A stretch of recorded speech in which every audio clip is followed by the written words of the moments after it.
বন্ধুরা, এই ভিডিওটিতে আইএসএল ইন্ডিয়ান ফুটবল নিয়ে কিছু গুরুত্বপূর্ণ আপডেট দেবো। যেমন আইএসএল তার কিন্তু স্টার্টিং ডেট আবার পেছালো। আইএসএল কবে থেকে শুরু হওয়ার কথাবার্তা বলছে। এইবারে কেন মনে হচ্ছে যে আইএসএল হতে পারে? ইন্ডিয়ান প্লেয়াররা কিন্তু সবাই ভিডিওর মারফত ফিফার কাছে রিকোয়েস্ট করেছে যাতে ইন্ডিয়ান ফুটবলের ভবিষ্যতের দিকে তাকায়। তার পাশাপাশি এইবার কেরালা ব্লাস্টারের আরও দুই প্লেয়ার কিন্তু আইএসএল ছেড়ে ইন্দোনেশিয়ায় খেলতে চলে যাবে।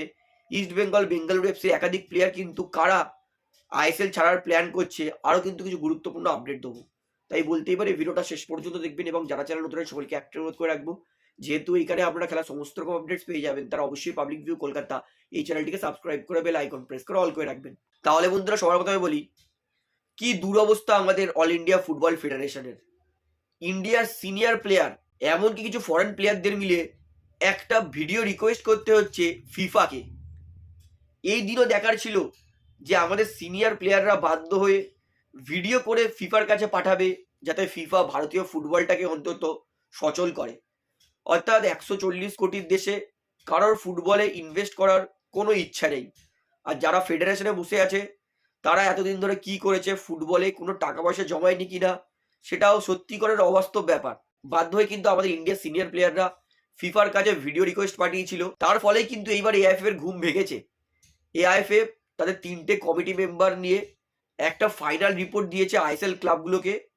তাদের বলা হয়েছে যে তৎক্ষণাৎ একটা মিটিং হবে, আজকেই হবে মিটিংটা। তার মধ্যে ডিসকাশন হবে আইএসএল এর ফরম্যাট কি। এবং এআইএফএফ ভরসা দেখিয়েছে নিজে যে রেফারির যা খরচা এবং টেলিকাস্টের যা খরচা, তো সব মিলিয়ে কিন্তু 20-25 কোটি টাকা খরচ হবে। যা খরচ হবে সেটা কিন্তু এআইএফএফ নিজের থেকেই দেবে। শুধুমাত্র ইন্ডিয়ান ক্লাবদের কাছে একটাই রিকোয়েস্ট করা হয়েছে, সেন্ট্রালাইজড ভেন্যুতেই হবে এবং যে কটা ম্যাচ অর্গানাইজ হবে, ভাবুন ধরে নিন 100টা ম্যাচ অর্গানাইজ হলো, 100টা ম্যাচ সেই সমস্তটা 14 টিমের মধ্যে কিন্তু ভাগ করা হবে। অর্থাৎ ম্যাচ খেলার টাকা কিন্তু ক্লাবগুলোকেই দিতে হবে, কিন্তু 100টা বা যে কটা ম্যাচ হবে সেইগুলো কিন্তু 14টা ক্লাবের মধ্যে ভাগ করে দেওয়া হবে। অর্থাৎ সবাই মিলিয়ে ঝুলিয়ে কিন্তু ম্যাচগুলো অর্গানাইজ করবে। আশা করি পুরো ব্যাপারটা ক্লিয়ার হয়ে গেল। এবং বলা হয়েছে যে ইমিডিয়েটলি মিটিংয়ের পরে জানা যাবে যে 15ই ফেব্রুয়ারি আইএসএল শুরু হতে পারে। অর্থাৎ 5 ফেব্রুয়ারি যেটা ছিল সেটা বর্তমানে 15ই ফেব্রুয়ারি হয়ে গেছে। তো এরপরে আমার মনে হয় না আর কোনো ডেট বাকি আছে, এটাই ফুল অ্যান্ড ফাইনাল। ইন্ডিয়ান প্লেয়াররা ফিফার কাছে রিকোয়েস্ট করেছে, এআইএফএফ কিন্তু তৎক্ষণাৎ সব কাজ করে দিয়েছে। অর্থাৎ এইবার আমার কিছুটা হলেও ভরসা আবার ফিরে পেয়েছি যে ইন্ডিয়ান ফুটবল কিন্তু হতে পারে। কারণ এআইএফএফ নিজে বলেছে যে সমস্ত যা খরচা হবে নিজে বহন করবে। এর ফলে কিন্তু আমি কিছুটা হলেও আশ্বাস পাচ্ছি এবং আপনাদেরকেও ভরসা রাখতে বলছি যে এখন আবার কিন্তু 50% চান্স এসে গেছে আইএসএল হওয়ার। আজকে বা কালকের বা 2-1 দিনের মধ্যে কিন্তু আমরা অফিসিয়াল জেনে যাবো যে আইএসএল আদেও হবে কি হবে না। তো এইবারে বলি, বুড়া হাড়েরা অলরেডি আইএসএল ছেড়ে চলে গেছে। কেরালা ব্লাস্টারের এক প্লেয়ার তিয়াগো, তিনিও কিন্তু আইএসএল ছেড়ে চলে গেছেন। কেরালা ব্লাস্টারের আরও দুই প্লেয়ার অ্যাড্রিয়ান লুনা, নোয়া সাদুই, এরা দুজনও কিন্তু ইন্দোনেশিয়া লিগ খেলতে চলে যাচ্ছে। এবং কেরালা ব্লাস্টারের সিইও নিজে দুঃখ প্রকাশ করে বলেছে যে তার কাছে কোনো উপায় নেই, কারণ ভারতীয় ফুটবল যেহেতু হচ্ছে না, কি বলে প্লেয়ারদেরকে তিনি আটকে রাখবেন।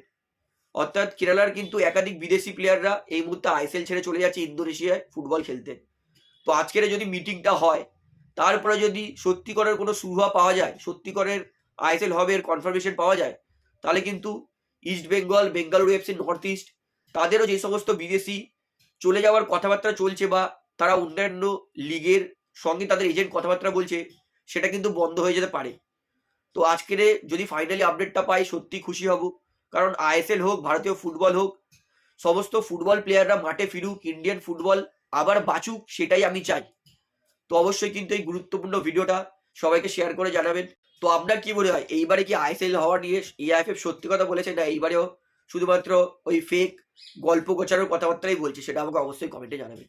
তো ভিডিওটা এখানে শেষ করছি, আশা করি ভালো লাগলে। তো ভিডিওটি ভালো লাগলে অবশ্যই লাইক করুন, কমেন্ট করুন, শেয়ার করুন এবং চ্যানেল ধরে সকলকে একটা অনুরোধ করে রাখবো, যেহেতু এইখানে আপনারা খেলার সমস্ত রকম আপডেটস পেয়ে যাবেন, তারা অবশ্যই পাবলিক ভিউ কলকাতা এই চ্যানেলটিকে সাবস্ক্রাইব করে বেল আইকন প্রেস করে অল করে রাখবেন। ধন্যবাদ।